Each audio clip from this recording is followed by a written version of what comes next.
श्री गोवर्धनो विजयते, श्री कृष्ण शरणम मम। भक्त पूछते हैं कि ब्रजभूमि का क्या महत्व है। तो एक इसके लिए बड़ी सुंदर कथा है कि गोलोक धाम में ठाकुर जी और श्री राधा रानी किशोरी जी दोनों विराजमान थे। तो भगवान का जब प्राकट्य होने वाला था ब्रज में, ठाकुर जी ने श्री किशोरी जी से कही कि है किशोरी जी, आपको भी वहां अवतार लेना है। तो राधा रानी ने कहा कि जो है हे श्याम सुंदर, मैं वहां पर अवतार नहीं लूंगी जहां पर गोलोक धाम नहीं है, श्री यमुना जी नहीं है, वो 84 कोस ब्रज भूमि नहीं है, गिरिराज गोवर्धन नहीं है, ऐसे स्थान पर मैं अपना प्राकट्य नहीं करूंगी।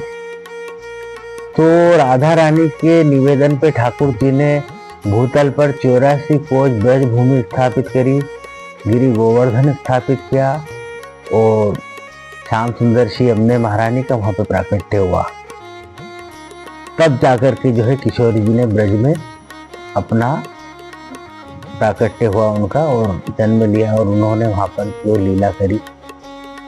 और हमारे ब्रज में तो सभी लोग बोलते हैं कि कोटि कल्प काशी बसे, अयोध्या कल्प हजार, एक निमिष ब्रज में बसे बड़भागी कृष्णदास।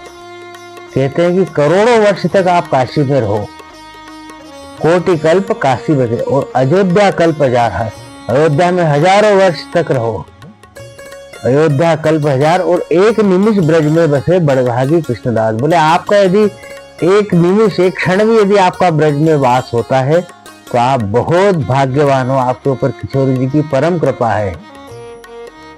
और ब्रज में तो पद गाते हैं कि ब्रज समुद्र मथुरा कमल, वृंदावन मकरंद, ब्रज बनिता सब पुष्प है, और भौरा श्री ब्रजचंद्र। स्वयं इतना महत्व है, और स्वयं ठाकुर जी को उस रस से इतना प्रेम था।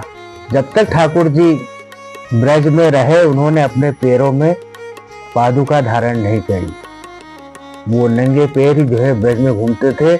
और इसीलिए ब्रज की रज का बड़ा इसीलिए महत्व है। मुक्ति स्वयं कहती है, मुक्ति कहे गोपाल से कि मेरी मुक्ति बता, ब्रज रज उड़ मस्तक लगे, मुक्ति मुक्त हो जा। इसलिए ब्रजभूमि, ब्रज रज और ब्रजवासी ये सभी जो है भगवान को अत्यंत प्रिय है। ब्रजवासी भी बहुत प्रिय है। भगवान कहते हैं ब्रजवासी के लिए कि ब्रजवासी वल्लभ सदा मेरे जीवन प्राण, एक पल हुन बिसारियो मुहे नंद बाबा की याद। इसलिए ब्रज भूमि में यदि हमारा वास हो रहा है तो ये समझो कि हमारे ऊपर किशोरी जी की बड़ी कृपा है, और हमें बार बार बुला रही ये समझो कि हम नहीं, स्वयं ठाकुर जी हमको याद कर रहे हैं। और हमारा वास ब्रज में यदि एक क्षण भी हो जाता है तो ये हमारे जन्म जन्मांतर के कोई पुण्य होंगे जिसके प्रताप से आज हम ब्रज में जाते हैं, वहां पे ठाकुर जी के विविध स्थानों के लीलाओं के दर्शन करते हैं। जय श्री कृष्ण, राधे राधे।